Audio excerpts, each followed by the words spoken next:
Hello everyone, my name is Gul and welcome back to my YouTube channel. और आज जिस video पे मैं रिएक्ट करने वाली हूँ वो है बहुत ज़्यादा इन्फॉर्मेटिव वीडियो और एक ऐसी पर्सनैलिटी पे है जिसको मतलब आप सब लोग खासतौर पे इंडियंस तो बहुत ज़्यादा पसंद करते हैं और पाकिस्तान में भी उनकी बहुत ज़्यादा उनका चर्चा आज भी है। और उस पर्सनैलिटी का नाम है इंदिरा गांधी जी। और उन्होंने उनकी आज जिस वीडियो पे हम रिएक्ट करने वाले हैं वो बहुत से उनके टॉपिक्स हैं, जैसे कि आज से 60 साल पहले जो है उन्होंने कुछ तकरीरें की थी, कुछ उनके वाक़यात हैं कुछ पुराने, तो वो आज सारे हम इस वीडियो में देखने वाले हैं। जैसे वीडियो को स्टार्ट करते हैं फिर इसके बारे में बात करें। चाहे लोग कितने ही आरोप लगाएं, कितने ही भारत की निंदा करें, कोई नहीं है दुनिया में जो कह सकता है कि आज भारत जितना मजबूत है हर प्रकार से, वैसे कभी भी वो नहीं रहा है। भारत की पूर्व प्रधानमंत्री इंदिरा गांधी, जिनको दुर्गा और आयरन लेडी जैसे नामों की संख्या मिली और जिनके नाम का डंका न सिर्फ भारत बल्कि पूरी दुनिया में बजता था, जिनके भाषण को सुनने के लिए लाखों लोगों की भीड़ इकट्ठा होती थी, जिनके दर्शन दरबार में आम लोगों की समस्याओं के समाधान मिलते थे, जिन्होंने गरीब कहे जाने वाले भारत को दुनिया की परमाणु महाशक्ति बनाया था और उन्होंने देश के हित के लिए कई अहम फैसले लिए थे।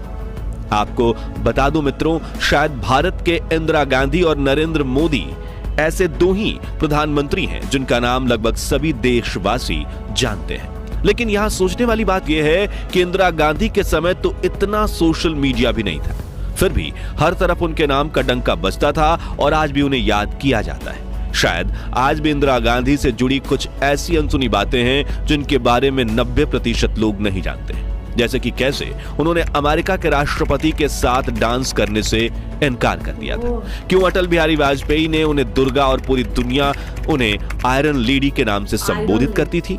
आज हम पूर्व प्रधानमंत्री इंदिरा गांधी के जीवन से जुड़ी इन्हीं सभी अनसुनी अनकही घटनाओं से पर्दा उठाएंगे, लेकिन उसके पहले नए दर्शक जल्दी से चैनल को सब्सक्राइब कर दीजिए। हमें मालूम है कि कभी कभी अन्याय होता है, हमको मालूम है कि कभी कभी अत्याचार होता है, हमको मालूम है कि कभी कभी भ्रष्टाचार भी है, लेकिन इनसे लड़ने का क्या तरीका है? क्या कमजोर सरकार इनसे लड़ सकती है? क्या वो सरकार जिस पे स्वयं हर समय हमला हो रहा है वो गरीबों को सुरक्षित रख सकती है, अल्पसंख्यक के लोगों को बचा सकती है? क्या वो सरकार इस देश का सारी दुनिया में सिर ऊंचा कर सकती है? इंदिरा गांधी का जन्म 19 नवंबर 1917 के दिन उत्तर प्रदेश के प्रयागराज में हुआ था। उनके पिता पंडित जवाहरलाल नेहरू और माता कमला नेहरू ने उन्हें काफी बेहतरीन संस्कार दिए थे। बड़ी होकर इंदिरा ने विदेश जाकर पढ़ाई भी की, फिर वापस आकर उन्होंने देश की आजादी के लिए कई आंदोलनों में हिस्सा बनना शुरू किया। इसी बीच उन्हें राजनेता फिरोज जहांगीर गांधी से प्रेम हुआ, लेकिन फिरोज पारसी थे, जिससे पार्टी के कई लोगों का कहना था कि कैसे देश के बड़े ब्राह्मण परिवार की बेटी एक बनिया से शादी कर सकती है। इसलिए फिरोज के सरनेम में थोड़ा फेरबदल करवाकर महात्मा गांधी ने उन्हें गांधी सरनेम दिलवाया, जिसके बाद 26 मार्च 1942 के दिन इंदिरा गांधी और फिरोज की शादी हुई और यहां से इंदिरा नेहरू बनी इंदिरा गांधी। फिर 15 अगस्त 1947 के दिन जवाहरलाल नेहरू आजाद भारत के पहले प्रधानमंत्री बने। पंडित नेहरू आजादी की लड़ाई के दौरान 9 बार जेल गए। उन्होंने अपने जीवन के 3559 दिन करीब 9 साल जेल में गुजारे थे। वहीं बचपन से ही देश के लिए कुछ कर गुजरने का सपना देख रही श्रीमती इंदिरा गांधी ने भी 1955 में राजनीति में कदम रखा और धीरे धीरे करके वो कांग्रेस कैबिनेट का हिस्सा भी बनने लगी। इस दौरान इंदिरा गांधी अपने पिता का दाहिना हाथ बनकर उभर रही थी, मगर 27 मई 1964 के दिन जवाहरलाल नेहरू को दिल का दौरा पड़ने से उनका दुखद निधन हो गया, जिससे इंदिरा गांधी टूट चुकी थी, लेकिन उन्होंने खुद को संभालते हुए देश के हित में काम करना जारी रखा। वहीं पंडित जी की मौत के बाद अब आजाद भारत के नंबर 2 प्रधानमंत्री बने लाल बहादुर शास्त्री, लेकिन ईश्वर को तो कुछ और ही मंजूर था। बस 18 महीने बाद ही ताशकंद समझौते के दौरान 11 जनवरी 1966 की रात संदिग्ध हालात में प्रधानमंत्री लाल बहादुर शास्त्री की मौत हो गई थी। उनकी मौत किस कारण से हुई, यह आज भी एक राज है। उस वक्त मेडिकल रिपोर्ट में कहा गया कि लाल बहादुर शास्त्री की मौत हार्ट अटैक की वजह से हुई थी, लेकिन उनकी पत्नी का आरोप था कि उन्हें जहर दिया गया था। लाल बहादुर शास्त्री जी की मृत्यु के बाद इंदिरा गांधी चुनाव के लिए खड़ी हुई। यहां दिलचस्प बात यह भी है कि इंदिरा गांधी की लड़ाई अपने पक्ष के नेता गुलजारी लाल नंदा और मोरारजी देसाई से थी, मगर शास्त्री जी की मृत्यु के बाद कार्यकारी प्रधानमंत्री बने गुलजारी लाल नंदा ने प्रधानमंत्री पद की रेस से अपना नाम वापस ले लिया। अब इंदिरा की सीधी लड़ाई गुजराती नेता मोरारजी देसाई से बची थी, जिसका फैसला कांग्रेस के 525 सांसद के हाथों में था, जिनमें से 169 सांसदों ने मोरारजी देसाई का साथ दिया, जबकि 365 सांसदों का मानना था कि इंदिरा गांधी बेहतरीन प्रधानमंत्री बन सकती हैं। इस तरह बहुमत के साथ 19 जनवरी 1966 के दिन श्रीमती इंदिरा गांधी देश की पहली महिला प्रधानमंत्री बनी। यही वो साल था जब एक ही साल में देश को 3 प्रधानमंत्री मिले थे। हालांकि उस वक्त राजनीति में महिलाओं को पुरुषों के मुकाबले कम आंका जाता था, लेकिन इंदिरा गांधी का व्यक्तित्व इतना प्रभावी था कि कुछ ही समय में वो देश के करोड़ों लोगों की पसंदीदा प्राइम मिनिस्टर बन गई। और सचमुच पढ़ी लिखी इंदिरा गांधी ने अपना पूरा ज्ञान देश और जनता के विकास में लगा दिया। उनसे जुड़ी एक दिल छू लेने वाली बात यह है कि जिस तरह उनके पिता जवाहरलाल नेहरू रोजाना जनता से मिलकर उनकी समस्याओं का समाधान निकालने की कोशिश करते थे, उसी तरह उनकी परंपरा को आगे बढ़ाते हुए इंदिरा गांधी भी रोज सुबह 8:20 पर आम लोगों से मिला करती थी।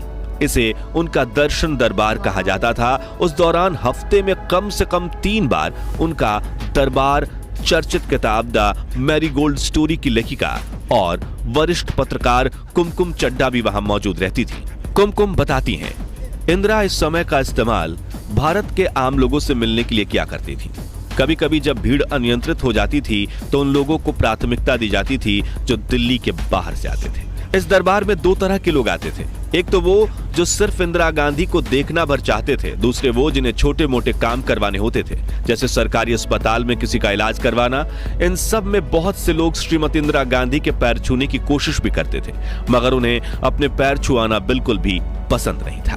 इंदिरा गांधी अपने साथ काम करने वाले छोटे से छोटे लोगों की भी काफी इज्जत करती थी, जिसे लेकर उनकी करीबी मंत्री रह चुकी मोहसिना किदवई एक किस्सा बताती हैं। एक बार जब हम उत्तराखंड में एक चुनाव सभा करके वापस लौट रहे थे, तभी मैंने इंदिरा से कहा कि हमें कहीं रास्ते में रुकना पड़ेगा ताकि ड्राइवर कुछ खा ले, लेकिन उस वक्त ऐसे चलते चलते रास्ते में जल्दी खाना वगैरह मिलना मुश्किल था। तो इंदिरा गांधी ने तुरंत अपना झोला टटोला और अपने पसंदीदा बिस्किट मारी बिस्किट का एक पैकेट निकाला। फिर उन्होंने एक बिस्किट के 4 टुकड़े किए और अपनी हथेली पर रखकर ड्राइवर से बोली, पहाड़ी रास्ता है, तुम गाड़ी चलाते रहो और एक एक बिस्कुट का टुकड़ा हथेली से उठाकर खाते रहो। इन्हीं कहानियों से आप अंदाजा लगा सकते हैं कि श्रीमती इंदिरा गांधी कितनी डाउन टू अर्थ थी। पिता नेहरू का गुस्सा तो पूरी दुनिया में मशहूर था, लेकिन थोड़ी देर में शांत होकर वो सब कुछ भूल जाते थे। लेकिन इंदिरा गांधी के साथ ऐसा नहीं होता था। वो लंबे समय तक और तो कई बार तो ताउम्र उन लोगों के प्रति गुस्सा रखती थी जिसको वो पसंद नहीं करती थी। उस व्यक्ति के प्रति वो बहुत उदासीन हो जाती थी। कहा जाता है कि जब भी सत्य का साथ देने की बात आती थी तो इंदिरा गांधी किसी से नहीं डरती थी और वो दूसरों से मिल रही निंदा का जवाब अपने अच्छे कार्यों से देती थी। यहां तक कि समाजवादी नेता राम मनोहर लोहिया ने इंदिरा को संसद में कई बार गूंगी गुड़िया तक कहा था, लेकिन उन्होंने इसका कोई उत्तर नहीं दिया, क्योंकि 1971 में उनका पूरा ध्यान भारत पाकिस्तान युद्ध में देश की रक्षा करने पर था, जिसके तुरंत बाद इंदिरा गांधी का ध्यान इस बात पर गया कि पूर्व पाकिस्तान में पाकिस्तानी सेना ही वहां की जनता पर जुल्म ढा रही है। वहां जो लोग अलग देश की मांग कर रहे हैं उन्हें चुप कराने के लिए हत्याकांड किया जा रहा है।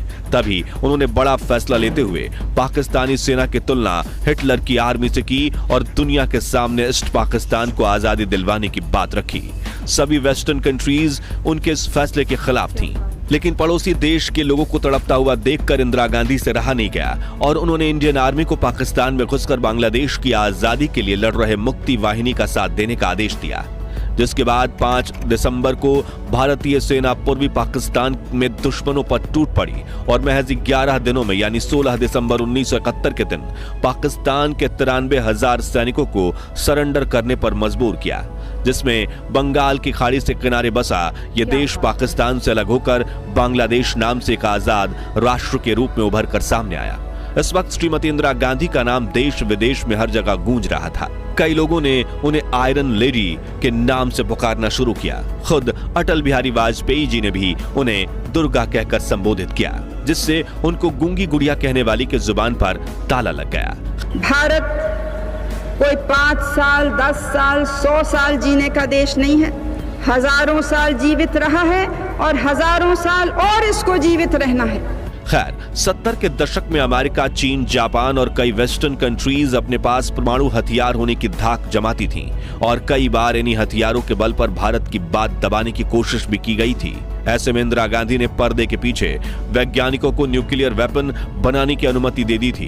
दूसरी तरफ अमेरिका वियतनाम युद्ध में उलझा हुआ था। यहां भारत में परमाणु हथियार बनकर तैयार था और श्रीमती इंदिरा गांधी ने ऑपरेशन स्माइलिंग बुद्धा इनिशिएट कर दिया, जिसकी अमेरिका को कानो कान भनक तक नहीं लगी। इस ऑपरेशन के तहत हमारे वैज्ञानिकों ने 18 मई 1974 के दिन पोखरण में पहला सफल परमाणु परीक्षण किया था, जिसके बारे में पता लगते ही दुनिया की सभी महाशक्तियों के मुंह खुले के खुले रह गए थे, क्योंकि जिस भारत को वो गरीब राष्ट्र मानते थे वो अब परमाणु शक्ति संपन्न राष्ट्र बन चुका था। और इस परमाणु परीक्षण के बाद भारत की ओर किसी ने आंख उठाकर देखने की हिम्मत तक नहीं की। अन्याय के सामने आवाज उठाने में वो किसी से नहीं डरती थीं और देशवासियों को भी हिम्मत देती थीं। देश के सामने बहुत से खतरे हैं, अंदरूनी कमजोरियां तो हैं ही हैं, बाहरी खतरे भी हैं। मैं आपको डराना नहीं चाहती हूं और मुझे यह भी मालूम है कि आप डरने वाले भी नहीं हैं। दोस्तों, इंदिरा गांधी भारत की पहली महिला प्रधानमंत्री थी, मगर वो चाहती थी कि लोग उनके जेंडर की वजह से नहीं बल्कि उनके कार्यों की वजह से उनकी रिस्पेक्ट करें। वो अपने हाथों में हमेशा पुरुषों की घड़ी पहनती थी जो मेड इन इंडिया होती थी और उन्हें किसी के मुंह से मैडम प्राइम मिनिस्टर सुनना तो बिल्कुल पसंद नहीं था। वो कहती थी कि मैं काम करते हुए अपने आप को महिला नहीं समझती। इसी से जुड़ा एक दिलचस्प किस्सा अमेरिका में भारत के राजदूत रह चुके BK नेहरू अपनी किताब नाइस गाइज फिनिश सेकंड में बताते हैं कि प्रधानमंत्री बनने के बाद मार्च 1966 में जब इंदिरा गांधी पहली बार अमेरिका आई, तब मुझे प्रेसिडेंट लिंडन जॉनसन के करीबी जैक वेलेंटी का फोन आया, जिन्होंने बताया कि हमने हाल ही में एक पत्रिका पढ़ा है कि इंदिरा गांधी को पसंद नहीं कि कोई उन्हें मैडम कहकर पुकारे। तो राष्ट्रपति लिंडन जॉनसन पूछ रहे हैं कि जब वो इंदिरा गांधी से मिले तो उन्हें क्या कहकर संबोधित करें। जो सुनकर मैंने उनसे कहा कि मैं खुद PM इंदिरा गांधी से पूछकर बताता हूं। वो आगे लिखते हैं कि जब मैंने इंदिरा गांधी को बताया कि ये फोन किस कारण से आया था, तो उन्होंने कहा कि राष्ट्रपति जॉनसन अगर चाहें तो मुझे सीधा प्रधानमंत्री कहकर ही बुला सकते हैं। अगर वो मुझे मिस्टर प्राइम मिनिस्टर कहें तब भी चलेगा, और उन्हें ये जरूर बता देना कि मेरे कैबिनेट के मंत्री मुझे सर कहकर भी पुकारते हैं। उसी यात्रा के दौरान जब व्हाइट हाउस में इंदिरा गांधी के लिए डिनर अरेंज किया गया, तब खाने के बाद प्रेसिडेंट जॉनसन ने उन्हें नृत्य करने के लिए आमंत्रित किया। जैसा कि आप सभी जानते हैं कि वेस्टर्न कल्चर में दो बड़ी हस्तियां एक दूसरे के सम्मान में कुछ पल डांस करते हैं। हालांकि इंदिरा गांधी अपने छात्र जीवन में पश्चिमी तरीके का बाल डांस किया भी करती थी, लेकिन उन्होंने बड़े ही विनम्र तरीके से प्रेसिडेंट जॉनसन के आमंत्रण को यह कहकर नकार दिया कि मेरे देशवासियों को यह पसंद नहीं आएगा कि उनकी प्रधानमंत्री किसी के साथ डांस करें। इंदिरा गांधी एक जननेता थी और आम लोगों से उनका कनेक्ट गजब का था। कांग्रेस नेता मोहसिना किदवई एक किस्सा सुनाती हैं। जब 1978 में आजमगढ़ उपचुनाव में उनका चुनाव प्रचार करने इंदिरा गांधी वहां गई थी, वो कहती हैं, उस जमाने में आजमगढ़ बहुत ही पिछड़ी हुई जगह थी और आज भी है, ना कोई रेस्तरां ना कोई खाने की जगह। मैंने इंदिरा जी के लिए सरकारी गेस्ट हाउस में कमरा बुक कराया था। जब हम वहां पहुंचे तो अटेंडेंट कमरा खोलने के लिए मना कर रहा था। उसने कहा कि यहाँ मंत्री जी ठहरेंगे, उनका हुक्म है कि कमरा किसी के लिए ना खोला जाए। वो कहती हैं कि जब कमरा खुलवाने की मेरी सारी कोशिशें नाकामयाब हो गई तो एक बार फिर से कहा, तुम्हें मालूम तो है मैं किसके रुकने के लिए कह रही हूं? वो बोला नहीं। जब मैंने कहा कि कार में इंदिरा गांधी बैठी हैं, जैसे उसने ये नाम सुना उसने लपक कर कमरे का दरवाजा खोला, मंत्री को एक भद्दी सी गाली दी और बोला नौकरी जाए तो जाए। इस तरह का प्यार था लोगों का इंदिरा गांधी के लिए। किसी कमरे से निकलने से पहले वो उस कमरे की लाइट जरूर ऑफ करती थी, वो भी अपने हाथों से। एक बार वो बाराबंकी की यात्रा पर थी, वो वॉशरूम में थी, तभी राष्ट्रपति फखरुद्दीन अली का फोन उनके लिए आया। उनके साथ गई महसीना किदवई ने दरवाजा खटखटाकर कहा कि उनके लिए राष्ट्रपति का फोन है। इंदिरा गांधी बाहर आई, लेकिन फोन लेने से पहले उन्होंने मोहसिना से कहा कि जाकर पहले वॉशरूम की लाइट बंद करें, जिसे वो जल्दी में बंद करना भूल गई हैं। मोहसिना कहती हैं कि मैं ये सुनकर स्तब्ध रह गई कि एक तरफ भारत का राष्ट्रपति टेलीफोन पर है और इंदिरा गांधी को चिंता है कि वॉशरूम की लाइट ऑफ हुई कि नहीं। श्रीमती इंदिरा गांधी ने अपने पहले कार्यकाल में प्रधानमंत्री पद संभालते समय सत्य और निष्ठा की शपथ ली थी, मगर साथियों वो दूसरी बार जब सत्ता में आई तो वो पूरी तरह से धार्मिक हो चली थी। दूसरी बार उन्होंने ईश्वर के नाम पर प्रधानमंत्री पद की शपथ ली। सन 1970 में अपनी हार के बाद उन्होंने बनारस के काशी विश्वनाथ मंदिर और संकट मोचन मंदिर में पूजा की। किताब Indira India's most powerful prime minister में लिखा है कि इस दौरान उन्होंने वैष्णव देवी के दर्शन किए और हेलीपैड से वहां तक का 2 किलोमीटर का रास्ता भी पैदल चलकर तय किया। अंबाजी मंदिर में उन्होंने पूरे 1 मिनट तक दंडवत होकर प्रार्थना की। सन 80 में संजय की मौत के बाद उन्होंने धार्मिक कार्यकलापों को बढ़ चढ़कर भाग लेना शुरू किया। उन दिनों जब सूर्य ग्रहण पड़ता था तो उन्होंने अपनी गर्भवती बहू मेनका गांधी को सूर्य ग्रहण देखने की अनुमति नहीं दी। उन्होंने तमाम उम्र अपने गले में रुद्राक्ष की माला पहनी। उनके घर के पूजा गृह में सभी देवताओं की मूर्तियों के अलावा गौतम बुद्ध, रामकृष्ण परमहंस की मूर्तियां और एक शंख रखा रहता था। धार्मिक मामलों में उनके सबसे बड़े सलाहकार कमलापति त्रिपाठी थे। कुमकुम चड्ढा अपनी किताब द मैरीगोल्ड स्टोरी में लिखती हैं कि एक बार नवरात्रि के मौके पर वरिष्ठ कांग्रेस नेता कमलापति त्रिपाठी ने उनसे 9 बालिकाओं के पैर धोकर उनका पानी पी जाने के लिए कहा। उन्होंने सवाल पूछा कि इससे वो कहीं बीमार तो नहीं पड़ जाएंगी, लेकिन शुरू में झिझकने के बाद विदेश में पढ़ी और फ्रेंच बोलने वाली इंदिरा गांधी ने ये रस्म भी पूरी की। इंदिरा को जेवर का कोई शौक नहीं था। हाँ, वो हाथों में पुरुषों की घड़ी जरूर पहनती थी, वो भी सरकारी कंपनी की। उनकी भारतीयता उनके कपड़ों में साफ झलकती थी। मार्च 1982 में जब लंदन के फेस्टिवल ऑफ इंडिया का आयोजन किया गया और शुरू में राष्ट्रगान बजा तो उनकी दोस्त रही पुलुल चेकर ने नोट किया कि उनकी आंखें नम हो गई थी। वो अपने राजनीतिक प्रतिद्वंदी मोरारजी देसाई को वो हमेशा मोरारजी भाई कहकर संबोधित करती थी और जज जीवन राम को उन्होंने हमेशा बाबूजी कहा। दक्षिण के चुनाव दौरे के दौरान या प्रचार करते करते रात हो जाती थी तो वो कार में बैठे बैठे अपने दोनों घुटनों के बीच टॉर्च रखकर जला लेती थी ताकि उनकी रोशनी उनके चेहरे पर पड़े और लोग अंधेरे में भी उनको देख सके। तो दोस्तों, आज के लिए बस इतना ही। मगर वो कौन सा कारण था जिसकी वजह से इंदिरा गांधी को इमरजेंसी लागू करनी पड़ी थी और क्यों की गई थी इंदिरा गांधी की हत्या? क्या वाकई में संजय गांधी ने अपनी मां इंदिरा गांधी को पार्टी में थप्पड़ मार दिया था या फिर सिर्फ विपक्ष की फैलाई यह एक अफवाह है? और क्या है संजय गांधी की मौत का सच? और क्यों संजय गांधी की मौत के सिर्फ 2 साल बाद ही इंदिरा ने अपनी बहू मेनका गांधी को घर से निकाल दिया था? अगर आप इन सवालों के जवाब चाहते हैं तो कमेंट बॉक्स में नेक्स्ट पार्ट या पार्ट 2 जरूर लिखिए। अगर आपको ये वीडियो पसंद आई हो तो इसे लाइक और शेयर जरूर कीजिए और ऐसी रोमांचक वीडियोस देखते रहने के लिए हमारे चैनल को सब्सक्राइब करके पास वाली घंटी जरूर बजा दीजिए। जय हिंद, जय भारत। तो फ्रेंड्स, ये थी इंदिरा गांधी जी की स्टोरी और उनका शॉर्ट इंट्रोडक्शन। मुझे तो फर्स्ट टाइम इनके बारे में इतना कुछ पता चला है। मैंने सिर्फ इनका नाम सुना हुआ था मगर इनकी इतनी डिटेल मुझे नहीं पता थी और आज मैंने सुनी तो मुझे लिटरली बहुत ज़्यादा अच्छा लगा। और मैं ये सोच रही हूँ कि मुझे इतना अच्छा लग रहा है तो आपको इंडियन मेरी वीडियो इस टाइम देख रहे हैं वो कितना ज़्यादा प्राउड फील हो रहा होगा कि इतनी बाकमाल शख्सियत, इतनी अच्छी पर्सनैलिटी जो है वो इंडिया के प्राइम मिनिस्टर रही हैं और वो भी फर्स्ट लेडी एंड मेरे ख्याल से फर्स्ट एंड लास्ट जो थी ना लेडी वो है।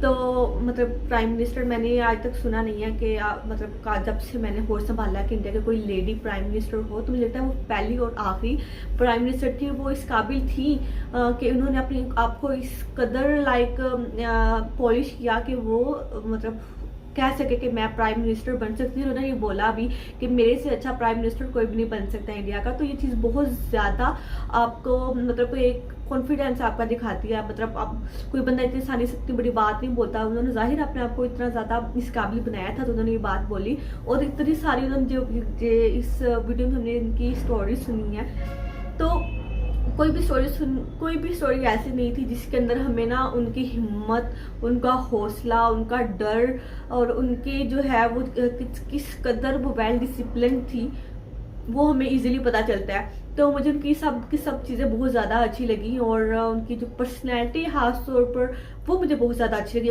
एग्रेसिव पर्सनैलिटी थी और अगर कोई औरत कामयाब होना चाहती है ना तो मेरे ख्याल से कि वो इनको अपना रोल मॉडल बनना है, क्योंकि एक औरत किसी काम के लिए बाहर जाती है ना तो उसके ऊपर तरह तरह की नज़रें होती हैं, उसको बहुत सारे हर्डल्स का उसको जो है सामना करना पड़ता है। और ये जो हमारी सोसाइटी है ये भी इतनी जल्दी जो है इस चीज़ को एक्सेप्ट नहीं करती कि कोई औरत जो है वो मतलब किसी ऊंची जगह पे जाके बैठे।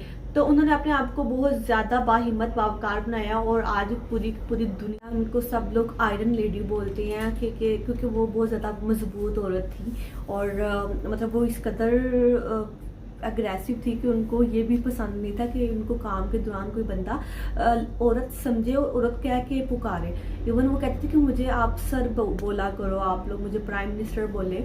तो ये चीज़ मुझे बहुत ज़्यादा उनकी अच्छी लगी और बाकी जो है ओवरऑल ये वीडियो बहुत ज़्यादा मुझे अच्छी लगी। और आपको कैसी लगी प्लीज़ कमेंट बॉक्स में लाजमी बताइए। अगर आपको अच्छी लगी तो प्लीज़ वीडियो को लाइक करें, चैनल सब्सक्राइब करें, अपना बहुत ज़्यादा ख्याल रखें। मिलते हैं नेक्स्ट वीडियो में, तब तक के लिए बाय बाय, टेक केयर।